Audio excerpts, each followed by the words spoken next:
Good morning students.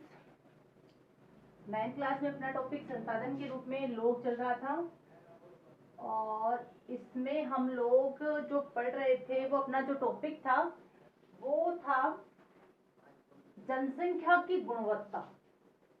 अपना point ये चल रहा था कि जनसंख्या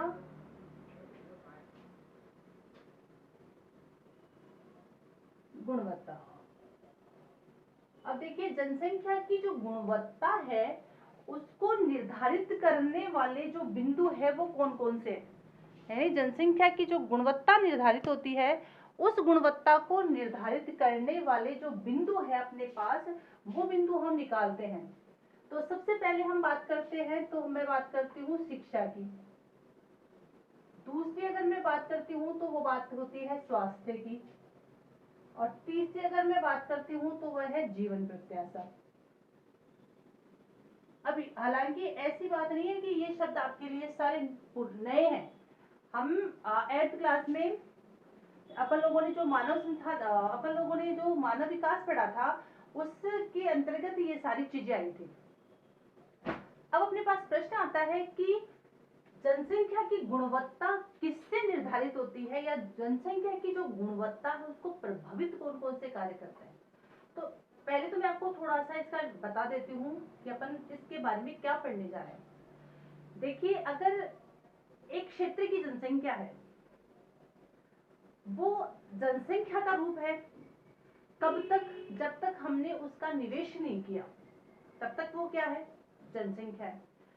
बहुत सारे लोग एक घर में रहते हैं, भीड़ है, कोई कुछ भी नहीं करता, कोई आय का स्रोत नहीं है, किसी प्रकार से कोई भी देश के विकास में अपना योगदान नहीं कर रहा है, किसी प्रकार की कोई आर्थिक क्रिया नहीं कर रहा है, तो एक तरह से हम उसे क्या मानेंगे, उसे हम मानेंगे जनसंख्या। और जब उसी घर के 5 या 7 लोग आर्थिक क्रियाओं में जुट जाते हैं, कोई शिक्षक है, कोई डॉक्टर है, कोई इंजीनियर है, कोई दूसरे फील्ड में है, तो वो मात्र जनसंख्या नहीं रहेगी, वो क्या बन जाएगी, वो मानव पूंजी बन जाएगी, मानव संसाधन बन जाएगा। तो यही प्रश्न है कि जो जनसंख्या है उसमें सुधार, उसकी गुणवत्ता, उसकी क्वालिटी किस रूप में निखर कर आती है, यानी कौन से ऐसे कारक है जो जनसंख्या, मात्र जनसंख्या है उसे क्या बना देते हैं, मानव पूंजी बना देते हैं, उसे मानव संसाधन बना देते हैं। तो अपने को वो पॉइंट निकालने हैं जो जनसंख्या की गुणवत्ता बढ़ाते हैं। तो जनसंख्या की गुणवत्ता बढ़ाने में पहला जो कारक आता है वो शिक्षा का आता है, दूसरा स्वास्थ्य का आता है और तीसरा जीवन प्रत्याशा का आता है। तो हम अलग अलग पॉइंट निकालते हैं इसके। सबसे पहले हम निकालते हैं शिक्षा वाला पॉइंट निकाल के हम देखते हैं कि जो शिक्षा है वो गुणवत्ता को किस तरह से प्रभावित करती है। तो देखिए, सबसे पहले हम बात करते हैं सकल। चलो सकल की बात कर लेते हैं अपन लोग। सकल और विलास दोनों ही आगे तक चलेंगे, जरूरी भी है, क्योंकि इन दोनों ही कहानियों के माध्यम से आपको ये समझाया गया था कि किस तरह से एक साधारण व्यक्ति क्या बन जाता है, मानव पूंजी बन जाता है। तो चलिए देखते हैं सकल की कहानी से हमें क्या महसूस होता है कि सकल जो है वो एक जनसंख्या न होकर क्या बन जाता है, मानव पूंजी बन जाता है, और अपने जीवन में वो क्या करता है, आर्थिक क्रियाएं करता है, और वो आर्थिक क्रियाएं देश के उत्पादन में तो सहयोग करती है, साथ ही उसकी जो जीवन की गुणवत्ता है वो भी वृद्धि होती है, गुणवत्ता में भी। अब ये सारी चीजें हुई कैसे, देखिए याद रखिए चीज को कि शकल ने अपना निवेश किसमें किया था, शिक्षा में। उसके माता पिता ने उसको पढ़ाया था, और पढ़ने के बाद में उसने क्या किया, कंप्यूटर की डिग्री प्राप्त की, एक सॉफ्टवेयर बनाया, और कंपनी को उससे क्या हुआ, फायदा हुआ। तो उसने अपना निवेश शिक्षा में किया। अब शिक्षा में निवेश करने पर वो साधारण जनसंख्या थी और वो क्या बन गई, मानव पूंजी बन गई। उसी तरफ से दूसरा व्यक्ति था, बच्चा था, इसका नाम था विलास। विलास से हमें क्या पता चला कि विलास ने पढ़ाई लिखाई नहीं की, वो स्कूल नहीं जा पाया, उसके घर की जो परिस्थिति थी वो इसी प्रकार की थी, पिता खत्म हो गए थे बचपन में ही, और इस वजह से वो स्कूल नहीं जा पाया, तो उसका कोई प्रकार का विकास नहीं हुआ, उसका निवेश शिक्षा में हुआ ही नहीं था, और शिक्षा में न होने के कारण वो मानव पूंजी से वंचित रह गया, मात्र जनसंख्या बनकर रह गया। तो ये जो दो उदाहरण है, इन दोनों उदाहरणों से हमें क्या मिल रहा है कि शिक्षा के क्षेत्र में निवेश करते हैं तो जीवन की गुणवत्ता या मनुष्य जो जनसंख्या की गुणवत्ता है उसमें क्या होता है, सुधार आता है। अब हम बात करते हैं कि अब तक भारत में शिक्षा की जो गुणवत्ता है उसमें सुधार करने के लिए सरकार के द्वारा कौन कौन से प्रोग्राम किए गए हैं, क्या क्या कार्यक्रम रखे गए थे, किस तरह से सुधार हुआ है। तो देखिए, हम सबसे पहले बात करते हैं पंचवर्षीय योजना की।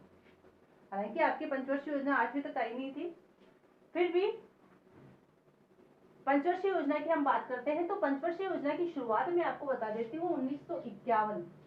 पहली जो पंचवर्षीय योजना थी उसकी अवधि थी 1951 से लेकर 1956 तक। यानी पंचवर्षीय योजना क्या थी, थोड़ा सा इसके बारे में और देख लो, शायद आपको समझ में आ जाए यहाँ पर। देखिए 1947 के बाद में भारत की जो आर्थिक स्थिति थी वो काफी डावाडोल थी। ब्रिटिश जो सत्ता थी यहाँ पर काफी शोषण करके गई थी।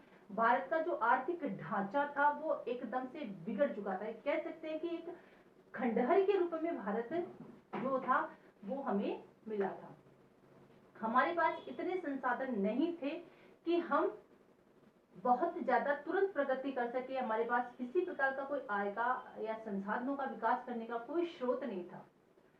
तो 1947 के बाद में 1948 में एक औद्योगिक नीति बनी और औद्योगिक नीति के माध्यम से ये सुधार हुआ कि हमें लंबी अवधि की योजनाएं बनानी होगी और टारगेट्स जो है वो अपने अचीव करने होंगे। यानी छोटे छोटे टारगेट पूरे करो या बड़े टारगेट पूरे करो, तो अपने पास क्या रहेगी, अवधि कैसी होनी चाहिए, लंबी होनी चाहिए। तो इसके लिए 1950 में योजना आयोग का निर्माण किया गया। मैं आपको भी शिक्षा से लेकर नहीं जा रही हूँ, पंचवर्षीय योजना शब्द आया उसको डिटेल में थोड़ा सा बता देती हूँ। 1950 में किसकी स्थापना हुई, योजना आयोग की। अब योजना आयोग की जो स्थापना हुई थी वो देखिए, तो योजना आयोग के माध्यम से किसका निर्माण किया गया, पंचवर्षीय योजनाओं का। और इन पंचवर्षीय योजनाओं से क्या हुआ, इन पंचवर्षीय योजनाओं के माध्यम से हम लोगों ने 5-5 वर्ष की यानी 5-5 जो साल की थी वो योजनाएं शुरू की। पंचवर्षीय योजनाओं की योजना आयोग के माध्यम से किसकी शुरुआत हुई, पंचवर्षीय योजना, पंचवर्षीय योजना। ठीक है, पंचवर्षीय योजना का मतलब होता है 5 वर्ष की योजना। यानी अगर मान लो हमें 1951 में शुरू हुई, शुरुआत 1951 में 1956 से तक हुई, तो कितने साल की होगी, 5 वर्ष की होगी ना। अब पहली पंचवर्षीय योजना का उद्देश्य क्या रखा गया, यानी हमें उद्देश्य क्या रखने थे, यानी कृषि में सुधार करना। कृषि में सुधार, खाली कृषि में ही सुधार नहीं होता, यानी महत्वपूर्ण था कृषि में सुधार करना, प्राथमिक क्षेत्र को मजबूत करना। इसके साथ साथ और भी इसके एजेंडे इसमें शामिल थे। तो इस तरह से हमें कृषि में जो ध्यान देना है, 5 वर्ष तक हमें कृषि में निरंतर सुधार करना है। इसलिए दूसरी पंचवर्षीय योजना, उसमें उद्योगों का विकास करना है। तो 1951 से ही पंचवर्षीय योजनाओं के माध्यम से ही क्या हुआ, भारत में जो शिक्षा है इसके सुधार में भी कार्य किया जाने लगा। यानी हमें ये पता था कि यदि हमें अपने देश की अर्थव्यवस्था को आगे लेके जाना है तो ये जो जनसंख्या है भारत की, इसे जनसंख्या ही नहीं रहने देना है, बल्कि इसे हमें मानव संसाधन बनाना है, मानव पूंजी बनाना है। और मानव पूंजी बनाने के लिए इसका निवेश करना होगा, जनसंख्या को हमें बढ़ाना होगा, इसे शिक्षा के क्षेत्र में इसका निवेश करना होगा, स्वास्थ्य में तकनीकी ज्ञान इसको देना पड़ेगा, क्योंकि लोग ही तो थे जो देश का विकास कर सकते हैं, कोई बाहर से आकर तो देश का विकास कर नहीं सकता। तो इस तरह से जनसंख्या का जो निवेश था वो हुआ शिक्षा के क्षेत्र में, और उससे क्या बढ़ गई, जनसंख्या की गुणवत्ता में वृद्धि हुई।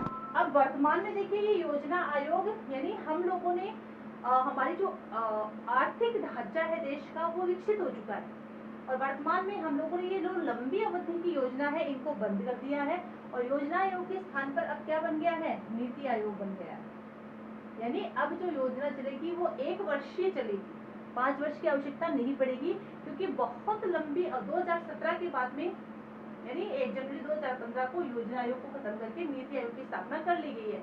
अब 1-1 वर्षीय योजना बनेगी और इन योजनाओं में हमें अपने टारगेट्स पूरे करने होंगे। तो ये तो हम लोगों ने देखा कि योजना आयोग के बारे में थोड़ा सा मैंने आपको बताया है। अब देखिए, पंचवर्षीय योजनाओं के माध्यम से किसका सुधार किया गया, शिक्षा में सुधार किया गया। तो देखिए, पहली पंचवर्षीय योजना की अगर हम बात करते हैं, तो अगर हम बात करते हैं पहली पंचवर्षीय योजना, पहली पंचवर्षीय योजना में जो शिक्षा पर खर्चा था, ठीक है, जो शिक्षा पर व्यय था वो था 151 करोड़ रुपए। 151 करोड़ रुपए व्यय। व्यय का मतलब था खर्चा, जो किस पर किया गया? शिक्षा पर किया गया। पहली पंचवर्षीय योजना में शिक्षा पर 151 करोड़ रुपए का खर्चा किया गया। फिर अगर हम बात करते हैं 11वीं पंचवर्षीय योजना की, 11वीं पंचवर्षीय योजना की मैं बात करूं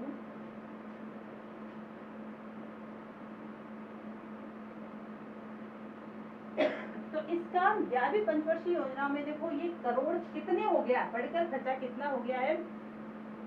3766.90 करोड़। अब देखिए ये हमें क्या बताता है कि हमने शिक्षा के क्षेत्र में उत्तरोत्तर वृद्धि की है। 2007 से लेकर 2012 तक जो 11वीं पंचवर्षीय योजना चली थी, उस पंचवर्षीय योजना में शिक्षा पर खर्चा ये था और पहली पंचवर्षीय योजना में शिक्षा पर खर्चा ये था। तो इस बात ये किस बात का प्रमाण है? ये इस बात का प्रमाण है कि हमने शिक्षा के क्षेत्र में निरंतर क्या किया है? सुधार किया है। तो एक प्रमाण तो अपने पास ये आता है, पंचवर्षीय योजनाओं के माध्यम से हम लोगों ने शिक्षा को काफी सुधार दिया है। इसके बाद में देखिए अगर हम बात करते हैं साक्षरता दर की, बात शिक्षा से क्या बढ़ गई? साक्षरता दर बढ़ गई।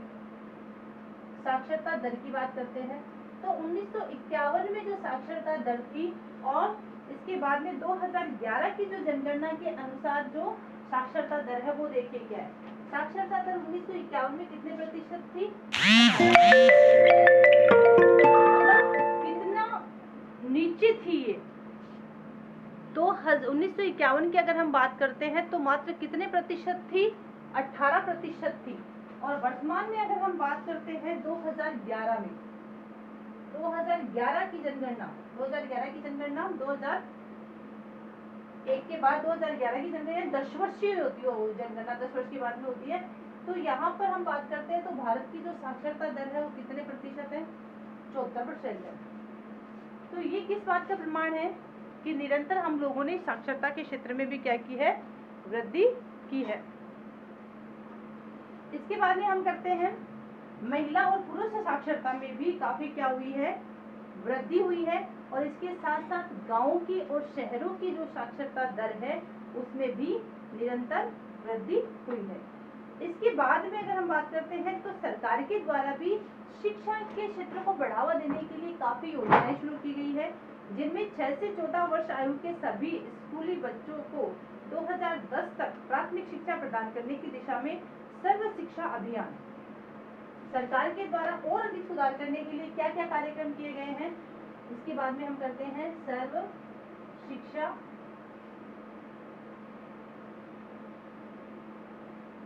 अभियान। और सर्व शिक्षा अभियान के अंतर्गत क्या होता है? 6 से लेकर 14 वर्ष तक की आयु के जो बच्चे हैं उनको प्राथमिक शिक्षा प्रदान करवाना। 6 से लेकर 14 वर्ष तक की आयु के बच्चों को प्राथमिक शिक्षा प्रदान करना, ताकि जो साक्षरता का ग्राफ है वो निरंतर ऊंचा उठ जाए। इसके साथ ही नामांकन बढ़ाने के लिए, प्राथमिक क्षेत्र में नामांकन बढ़ाने के लिए क्या किया गया है? सेतु पाठ्यक्रम और स्कूल लोटो शिविर आरंभ किए गए हैं। नामांकन यानी ज्यादा से ज्यादा लोगों को स्कूल में एडमिशन करवाने के लिए, नामांकन का मतलब होता है एडमिशन करवाना, तो नामांकन बढ़ाने के लिए क्या किया गया? बढ़ाने के लिए सरकार के द्वारा कौन से कार्यक्रम? पाठ्यक्रम, सेतु पाठ्यक्रम,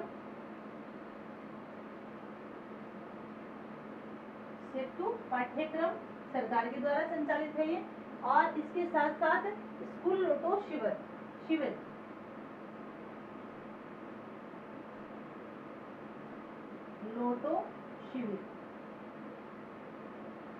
ये सरकार के द्वारा कार्यक्रम है। एक तो सेतु पाठ्यक्रम और एक है स्कूल लोटो शिविर।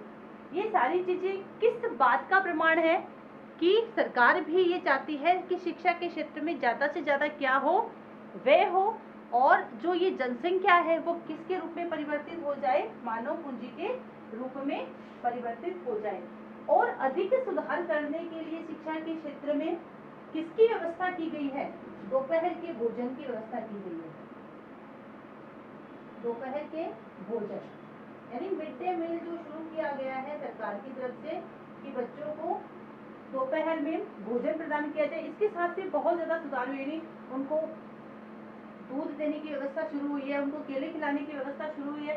ये सारी जो व्यवस्थाएं सरकार के द्वारा की गई है, ये जो कार्यक्रम सरकार के द्वारा संचालित किए गए हैं, इन सब का उद्देश्य क्या है, इन सब का उद्देश्य है शिक्षा के क्षेत्र में सुधार करना और जनसंख्या को शिक्षा से जोड़ना और उसकी गुणवत्ता में वृद्धि करना। तो ये तो हम लोगों ने थोड़ा सा इसके बारे में देखा है। अब हम देखते हैं और शिक्षा को और अधिक विकसित करने के लिए सरकार के द्वारा और भी बहुत कुछ प्रयास किया गया है। अब हम बात करते हैं 12वीं शिक्षा की, 12वीं पंचवर्षीय योजना में। ये 11वीं थी, तो 12वीं पंचवर्षीय योजना, पंचवर्षीय योजना।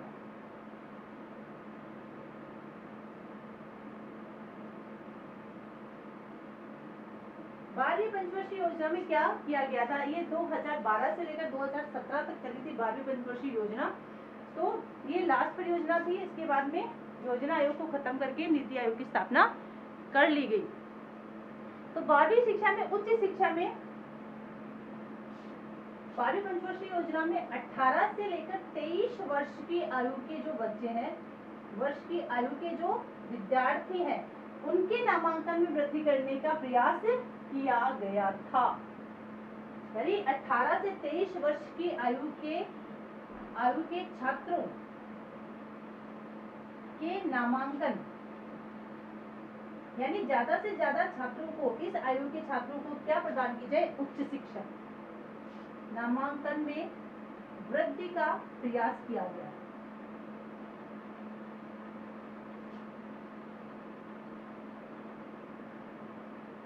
प्रयास किया गया ज्यादा से ज्यादा, यानी उच्च शिक्षा जो थी वो उच्च शिक्षा से लोगों, बच्चों को जोड़ना और ज्यादा से ज्यादा बच्चों को उच्च शिक्षा प्रदान करना, उनको डिग्री प्रदान करना, ताकि इससे क्या हो जाएगा, इस रणनीति से शिक्षा में वृद्धि, गुणवत्ता, राज्यों के लिए विशेष पाठ्यक्रम में परिवर्तन को स्वीकार करना, व्यवसायीकरण करना, सूचना प्रौद्योगिकी के विकास का जाल बिछाना इत्यादि थे।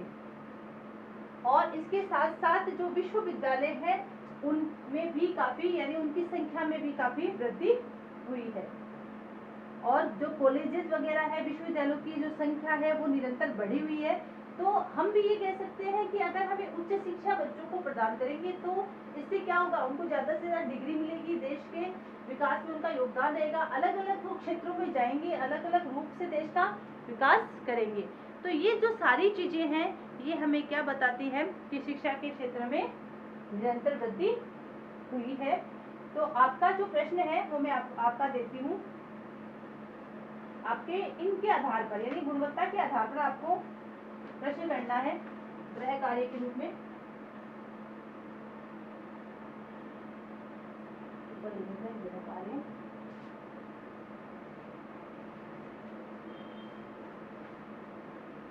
कल हम इसका अगला टॉपिक स्वास्थ्य पढ़ेंगे। तो गृह कार्य देखिए आपको क्या करना है, इससे रिलेटेड दे दूं मैं आपको। पहला प्रश्न क्या दिया आपको, पुरुषों की अपेक्षा महिलाएं शिक्षित कम क्यों है।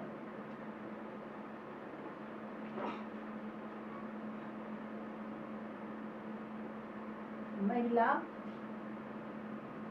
साक्षरता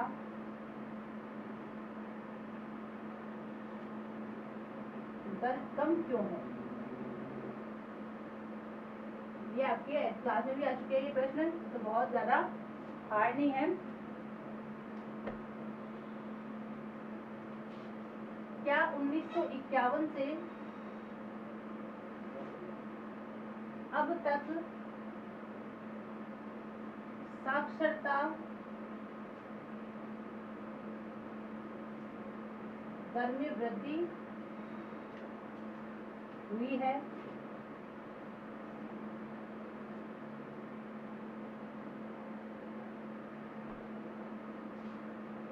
भारत में किस वर्ष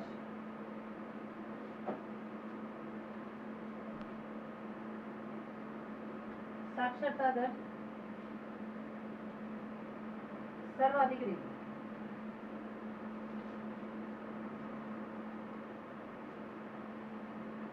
तो ये प्रश्न आपको अपनी नोटबुक में करने हैं। Thank you.